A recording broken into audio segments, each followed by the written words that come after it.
artiste à Congo, tout ça bien, bien avant. Parce que il y a une sala pour na bango.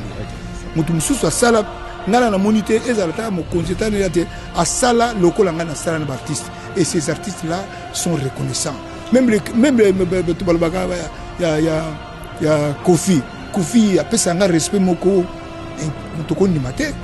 Donc surtout parce qu'il y a qui na sali ça qui est. Lui d'abord j'avais sollicité pour qu'on puisse le voir et lui donner nos civilités parce que pendant qu'ils avaient fait la remise et reprise, j'étais à l'hôpital. Si bien que maintenant, que ça va mieux maintenant, je me suis dit non, il faut que je vienne lui donner, n'est-ce pas, nos civilités. Il y a crise au sein de la Sokoda. Est-ce que vous avez évoqué cela auprès du ministre? Oui, bien sûr, mais nous, notre papa, parce que le ministre, c'est comme notre père. Donc, nous avons donné des points qu'on puisse voir. Alors, il va dire, il nous a dit, il va, n'est-ce pas, s'impliquer dans cette histoire. Donc, nous sommes sûrs et certains qu'on trouverait une solution. Alors, par rapport à la réunion extraordinaire que le vice-président a convoquée, elle est toujours d'ordre du jour? Mais moi, je n'ai pas vu, n'est-ce pas, cette convocation, parce qu'apparemment, j'ai trouvé une convocation à quelqu'un, mais je n'ai pas vu, n'est-ce pas, le nom du vice-président. Mais ce n'est pas moi qui dis ça, c'est les textes de la Sokoda, les textes, donc les statuts de la Sokoda. Les statuts vous donnent les droits des choix pas des choix, c'est-à-dire, moi, quand je vous donne le jour l'intérim, bon, aussitôt, quand je reviens, je vous écris carrément. Automatiquement, on n'a pas, n'est-ce pas, il vous a dit que je ne peux pas, comment? C'est moi qui lui ai donné. C'est pas vrai, on peut vous donner des documents, vous allez voir que ça ne se passe pas comme ça. Et la preuve maintenant, c'est moi qui lui ai donné, n'est-ce pas, l'intérim. C'est moi. Aussitôt, et puis c'est pas la première fois. La première fois, j'étais en Inde, je lui ai donné la même chose. Une fois, j'étais à Nairobi, la même chose. Donc, à chaque fois, n'est-ce pas, dès que lui dit qu'il puisse faire, n'est-ce pas, faire l'intérim pendant la période où je serai là. Dès que aussitôt rentrer, automatiquement, je lui écris et je reprends, n'est-ce pas, ma place. Comment résumer la ligne à la présidente? Tous autant minité, aussitôt surprendre awa na cabinet du ministre quelque chose de ça. Toye ba oyo sa nini? Non, toye pas papa. D'abord, naye pour nous présenter la civilité, parce que période où on a ezalaki na hôpital, yangwana bon. Si bien que bon bayaki, tango bon bayaki, nga nazalaki déjà ni banda. Ba yebaki déjà que nagi na ndako, mais ba bengaki nga te, ba associé nga te. Bon, c'est ainsi que nga mona sengi pour na kutana mokonzi. Na ba problème toza nango, to la solution na makambo surtout. Le 15 octobre, nous avons convoqué une réunion extraordinaire. Et vous allez attendre l'Assemblée générale? Non, et vous allez parce que vous allez puisque déjà, même dans une invitation, loi et lobby, 15 jours avant l'Assemblée. Mais l'invitation hier. Tout le monde a dit mais par exemple, non seulement il va te belé kako bazuité yango na to monika kama papa atala yango position ministre Zanine par rapport à makambo nyo saison je ne le position à lobby kaka ko s'impliquer atala loi et lobby nini c'est facile loi et lobby parce que statut est allé so bolingi na pesi bino ba copie botaga tout est là. Démocratie liberté d'expression.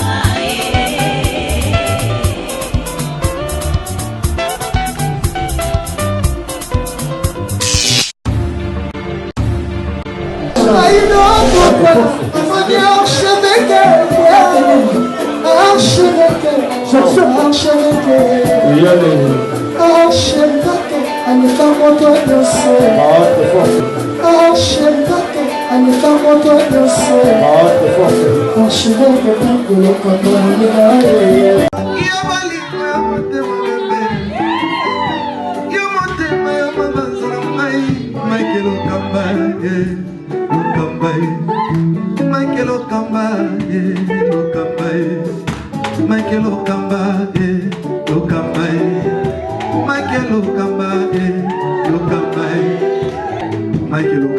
Au Monitigoyo, l'artiste, c'est l'improvisation. Na honoré dans l'émission. Africa Elengi TV, votre chaîne, l'incontournable, la star des chaînes.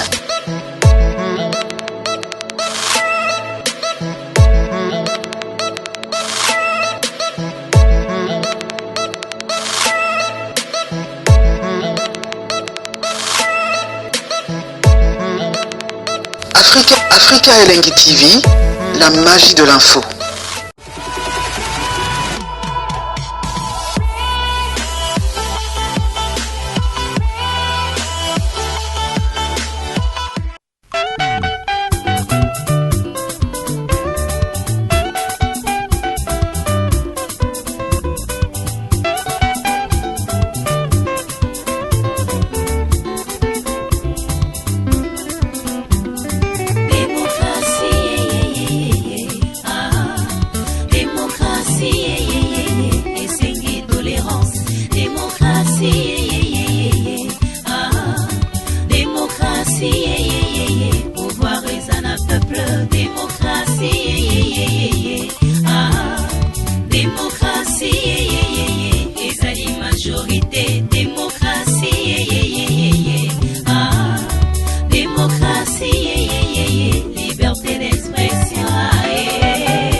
Artiste na bartiste à Congo tout ça bien na bien na bango parce que ba yebi nini nga na sala pona bango mutu mususu a sala ngala na monité ezalata mo consultant te a sala lokola nga na sala na artiste et ces artistes là sont reconnaissants même il y a Kofi a pesa nga respect moko mutu ko nimate donc batunu surtout parce que yebi ke na sali ça qui est d'abord j'avais sollicité pour qu'on puisse le voir et lui donner nos civilités parce que pendant qu'ils avaient fait la remise et reprise, j'étais à l'hôpital. Si bien que maintenant, que ça va mieux maintenant, je me suis dit non, il faut que je vienne lui donner, n'est-ce pas, nos civilités. Alors il y a crise au sein de la Sokoda, est-ce que vous avez évoqué cela près du ministre? Oui, bien sûr, mais nous, notre papa, parce que le ministre, c'est comme notre père. Donc nous avons donné des points qu'on puisse voir. Alors il va dire, il nous a dit, il va n'est-ce pas s'impliquer dans cette histoire. Donc nous sommes sûrs et certains qu'on trouverait une solution. Alors par rapport à la réunion extraordinaire que le vice-président a convoquée, elle est toujours d'ordre du jour? Mais moi je n'ai pas vu, n'est-ce pas, cette convocation parce que apparemment j'ai trouvé une convocation à quelqu'un mais je n'ai pas vu, n'est-ce pas, le nom du vice-président. Mais ce n'est pas moi qui dis ça, c'est les textes de la Sokoda, hein, les textes, donc les statuts de la Sokoda. Les statuts vous donnent les droits de déchoir pas des choix, c'est-à-dire moi quand je vous donne le jour l'intérim, bon, aussitôt quand je reviens, je vous écris carrément. Automatiquement, on n'a pas, n'est-ce pas, il vous a dit que je ne peux pas, comment? C'est moi qui lui ai donné. C'est pas vrai, on peut vous donner des documents, vous allez voir que ça ne se passe pas comme ça. Et la preuve maintenant, c'est moi qui lui ai donné, n'est-ce pas, l'intérim. C'est moi. Aussitôt, et puis c'est pas la première fois. La première fois j'étais en Inde, je lui ai donné la même chose. Une fois j'étais à Nairobi, la même chose. Donc à chaque fois, n'est-ce pas, dès que je lui dis qu'il puisse faire, n'est-ce pas, faire l'intérim pendant la période où je serai là. Dès que aussitôt rentrer, automatiquement, je lui écris et je reprends, n'est-ce pas, ma place. Alors moi résumé na linga la président, tous autamingité, aussitôt surprendre awa na cabinet ya ministre de la culture des arts, toyeba oyo sala nini. Non, toye pas papa.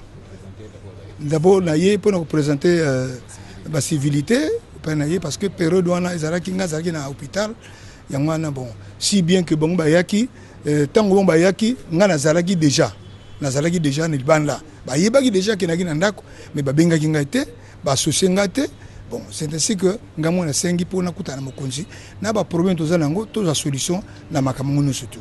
Alors le 15 octobre ne ba convoquer qui réunion extraordinaire wana et rozala kaka tonde l'assemblée générale. Non, ekozalate parce que ekozalate puisque déjà même ngai na une invitation loi et lobby 15 jours avant bobenga assemblée wana mais oyo ba bando kabola ba invitation hier.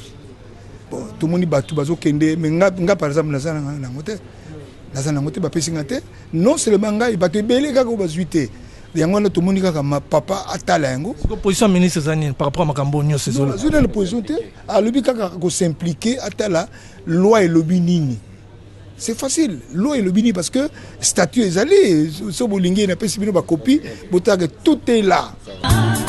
Démocratie, liberté d'expression.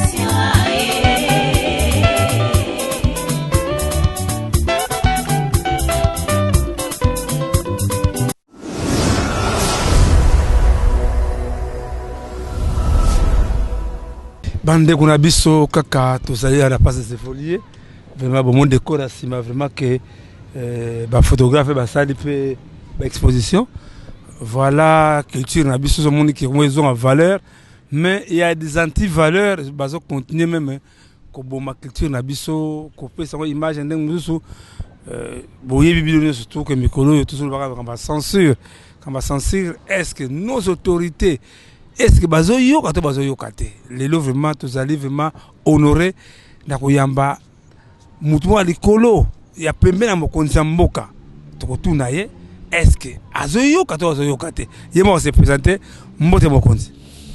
Bonjour mon très cher frère, je réponds au nom de Mfumu Sabata, chargé culture et art et questions religieuses auprès du président de la présidence.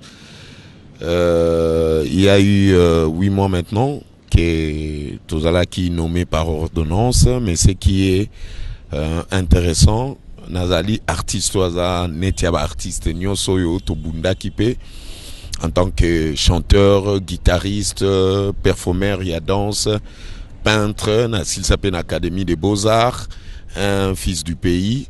Et Nasala qui combat auprès à notre fait Tchentiseke Dinde, à Nomakinga en 2010, chargé culture et à Ligue des Jeunes, à UDPS. Et puis en 2018, reconduit par son excellence Félix Tshilombo Tshisekedi.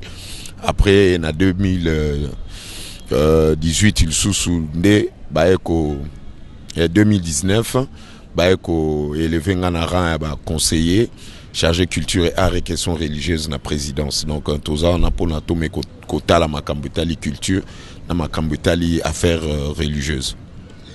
En tout cas, les lots ça va chauffer. Pourquoi ça va chauffer?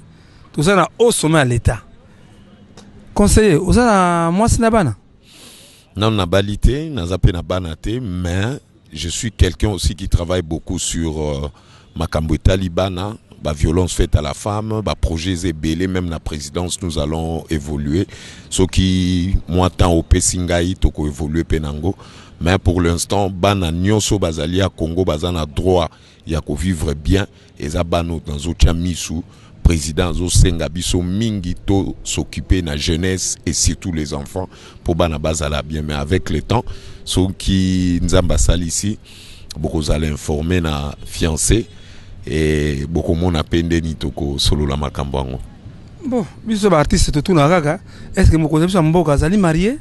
Azali marié, azali na bana et c'est un responsable binomoko boyebi soucio azali nango na makambo etali enseignement sur makambo etali gratuité à scolarité ndeo abundala ki nango mingi mais tozo continuer parce que d'ici là ba performance nous suit fait ça les manakata ba classe pour bana bazwa gratuité et alimentation baliaka ofele na classe pour mwana ki makata zwa ka raison ke nzala wana soki to découvrir bana ndengo wana ba parents ba kozala inquiéter ba kozala déférer devant la justice.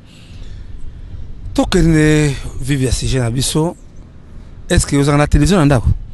Oui, naza na télévision mais nazalaka pas trop na ba émission o ezalaka éducative te nazalaka mingi connexion sur connecté sur réseaux sociaux pour contrôler un peu ndenge nini ba désinformation ezoko fonctionner na makambo etali mboka surtout na makambo etali culture.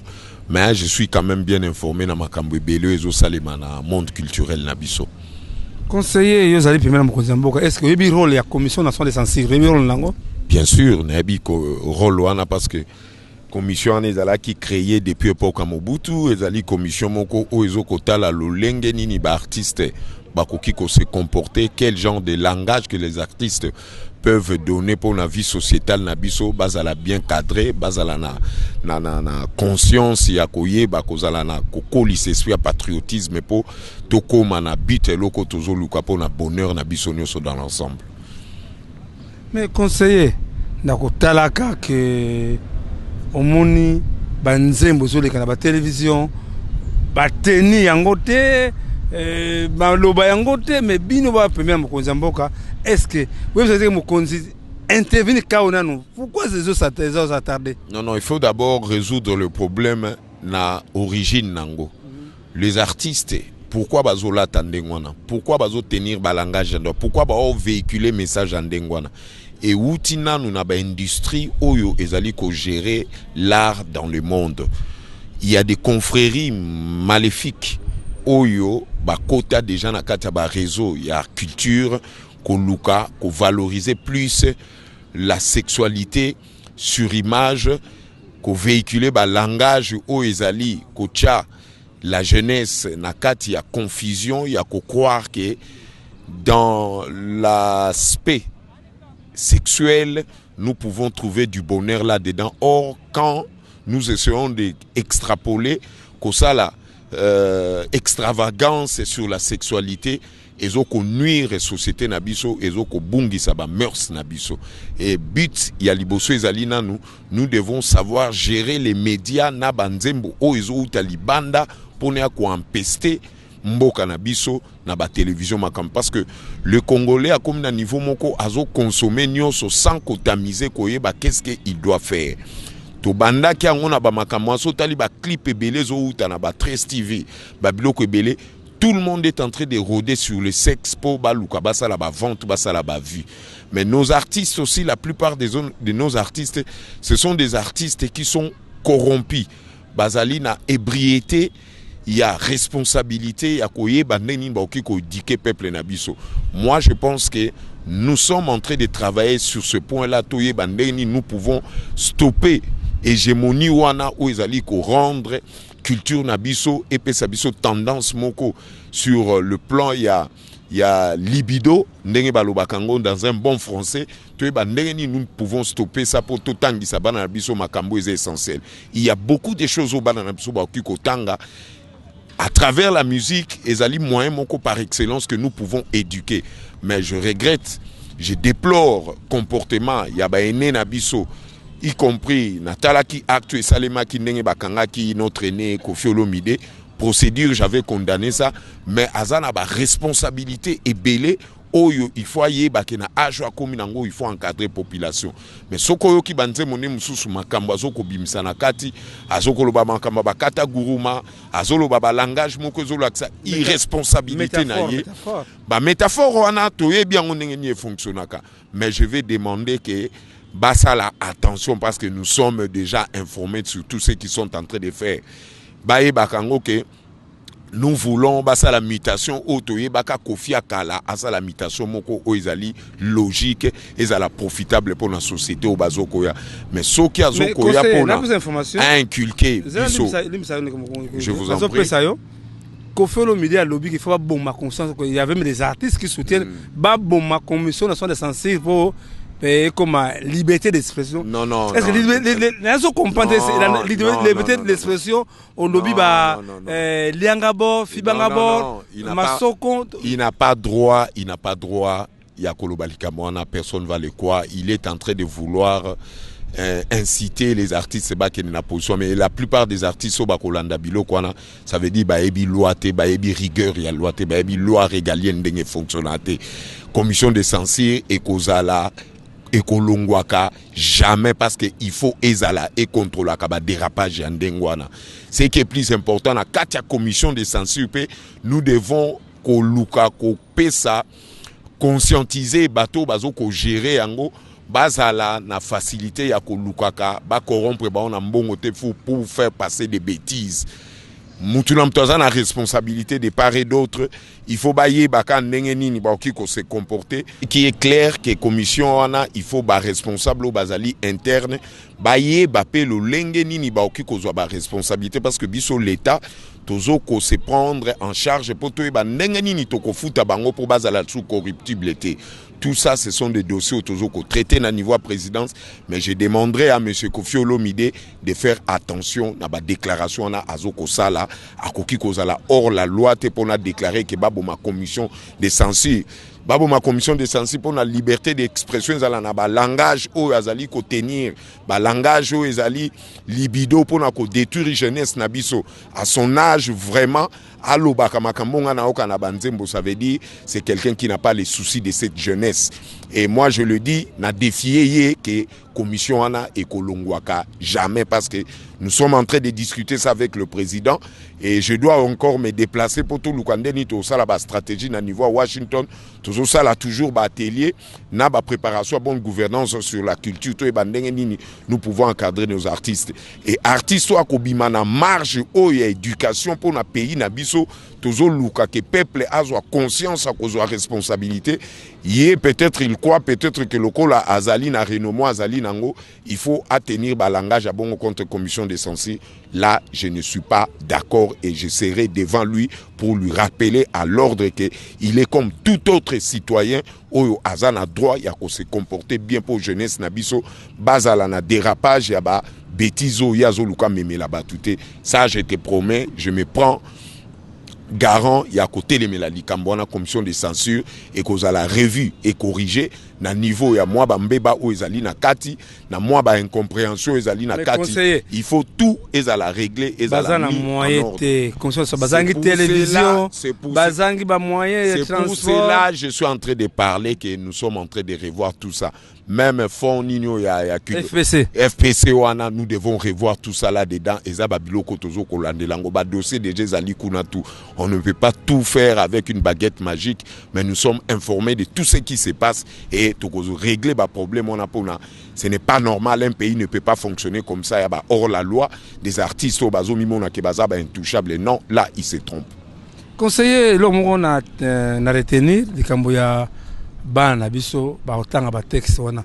Mais ba mindere ba bi Molière, ba tanga ba texte Molière parce que ba artiste abiso ba texte bango. Comment les enfants vont écrire est-ce que ça va facile? Initier un projet parce que neti le vieux Lutumba Simaro, c'est mon papa à moi, paix à son âme.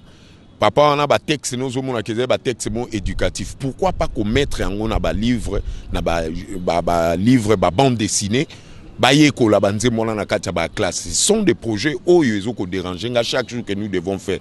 Banze moloko ba faire casser sans réparation.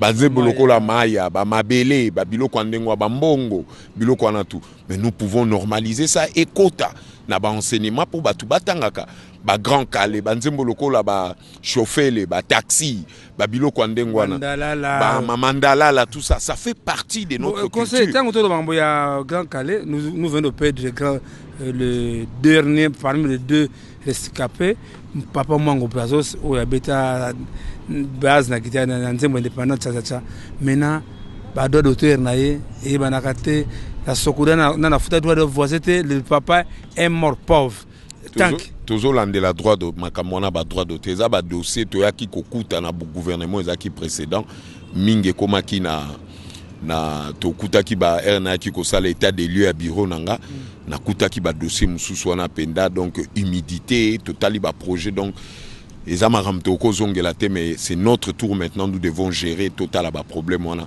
Moi je vous promets que toujours kolanda chaque dossier na CP na biso Théo Kabe andaza responsable collège na biso ya culture et art toujours kolande lango président azoko mettre vraiment énergie na et tout ça et c'est pas pour rien même à Tindingai le 19 na Washington pour na forum ko salema formation à bonne gouvernance sur ma communauté culture. Je suis parmi les invités là-bas. Et toujours allé là quand Makambaro Mengano et Sabino et vos apaisements, soucis Nabino en tout. Et ça, et l'oko toujours porté à bras le corps et tout co régler Makambona. Conseiller, artiste Bazo Lela, gouverneur sur le Kiawa, jusqu'aujourd'hui, artiste congolais, ça dit clochardisé. Artiste congolais, ça a politique culturelle. Et ça, on a assemblée. Mais tout, nous sommes les cas assemblée, on a balingi ko. L'application de la loi, c'est la politique culturelle. Yozawa en tant qu'artiste, vraiment. Pourquoi aider vraiment? Nako solola, ezali kamba ko aider te to edane. Nako solola na ministre à culture. Na CP na biso déjà tout solola ki ba senga nga kutu kombo ba artiste nyonso na ba groupe ba musique auto ezalia poka kato e bandeni nous pouvons le faire pour makambo ezala bien.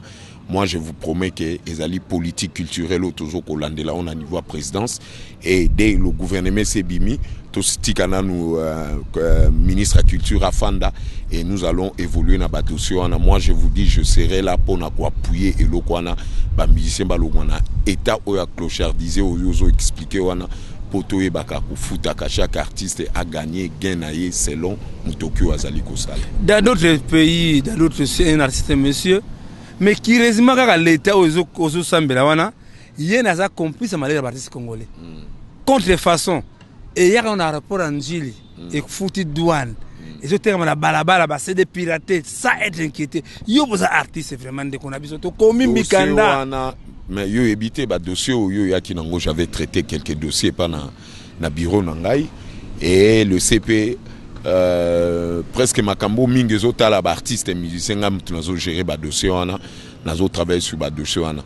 Moi je te dis que makambo na nyoso ezali apport ya biso nyoso lokola bino bozo kolandelango to ebaka ba pirate wana bato bazo ya na basala makambo wana bazo sala ngona banani bazo signer na banani boyela kabiso ba kombo ya bato bazali en tête nango pour conseiller tika na yo ko wana ko problème kuna trafic d'influence makasi trafic d'influence ça makasi tango kangi mutu ya CD bayela yo général Abimi ministre Abimi non botika biloko wana makambo na pression information na lobiti ba benga bini soki ministre wana Abimi ou bien soki kingani bazolo ba général Abimi yo benga nga ebisanga nga na koya pe na samba na ministre wana na général wana. Ça c'est blague avec l'État. Nous ne sommes pas dans l'État où ezali État moko ya ba rebelle au boki ko salama comme demité manabino elingi.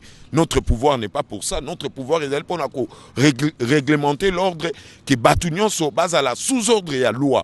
Boko bimisa non nga bato bongo ne nazo luka bango. Soko okuta na bango bokangi bango ba chetembe benga ngai tokota la place ni tokosuka na bato na tokokene na bango na logique ya juridiction basamba ba expliquer biso ba droit nino bango bazana ngo okotsa ba pirate pour ba faire agenouer ba artiste et musicien na biso. Ce n'est pas normal ça. Na mutu mutu na suka question ba artiste bazo lela. Président de la République 8 mois yangoyo. Basenga ba audience mokonzi yamba ba biso artiste posa to lo biso pesa yo memo na biso mokonzi aboyi ko yamba ba artiste congolais yamba ba pesa kinga déjà mitindo wana pona ko kutanisa ba artiste to solo là na akoyamba bango. Mais il faut bien comprendre que le président, c'est un bino bomona libanda te ba priorité ezebele. Bino mo bomonde nga uti ba Nations Unies pour partout place azoko kende. Ezali place ba intérêt à peuple ezali nde bozo mona président zaluana.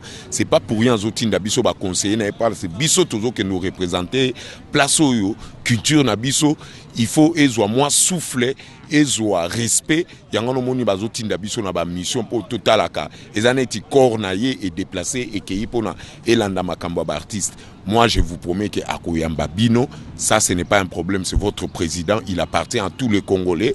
Il y a ba structure professionnelle nyonso ezali mboka, il va vous accueillir et beaucoup à la désuite parce qu'il est là pour travailler pour tout le monde. Peut-être comme na souka enfin, on a un culturel à niveau présidence. Un message aux artistes. Message aux artistes, ça veut dire vous devez avoir l'esprit du silence et le respect d'abord en tant que responsable culturel au Bozali, na ba discipline, na binonion, soit ba écrivain, les artistes, ba peintres et tout ça. Bon, mais kako véhiculer message, il y a unité, il y a l'amour. Évitez de vous plaindre. Sans pour autant, boye bakandenge ni boko beta ba porte place ni boki kokota. je suis là disposé. Bokoko Tunande Konabiso Azali Awa Azana numéro Nanga. Je peux aussi vous donner mon numéro direct au Boko contacter Ngai, c'est les 081 665 0466. Ou un numéro Nanga personnel. Bandela. Préfixe il y a plus 243 81 665 0466. Boko Zwanga Moko conseiller chargé culture et art et questions religieuses. Et en tant qu'artiste aussi.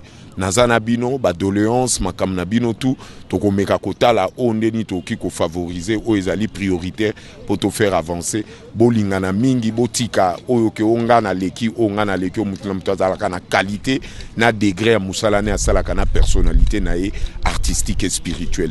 Ça c'est ce que je peux vous demander. Ce n'est qu'avec l'amour que nous pouvons faire que le Congo puisse avancer. Merci énormément. Conseiller limbisanga na pose question na kati likambo ya artistes ya ba combattants ti lelo les artistes musiciens ne jouent pas en Europe.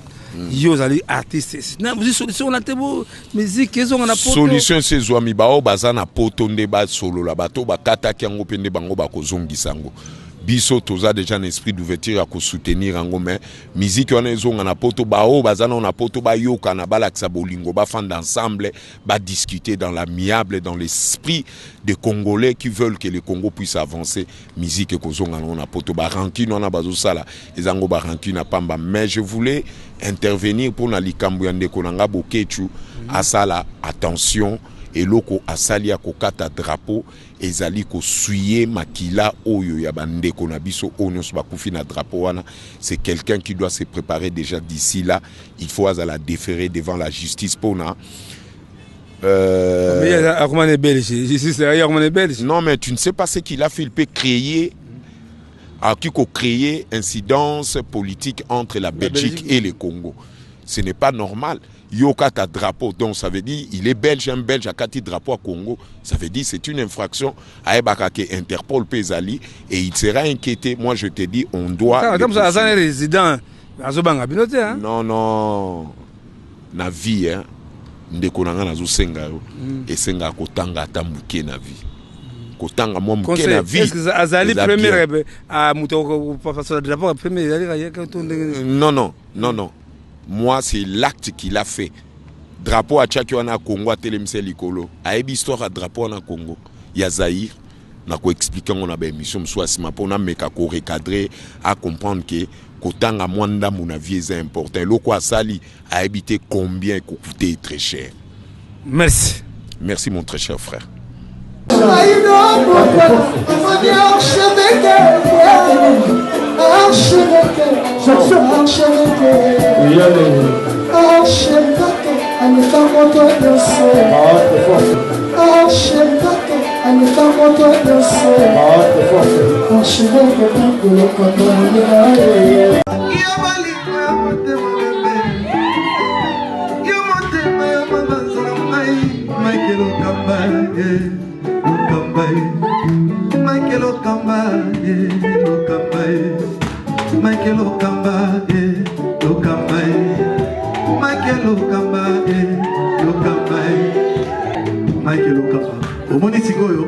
L'artiste, c'est l'improvisation.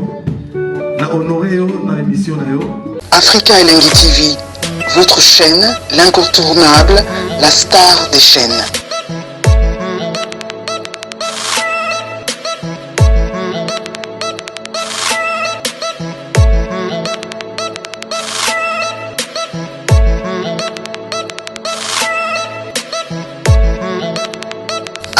Africa Elengi TV, la magie de l'info.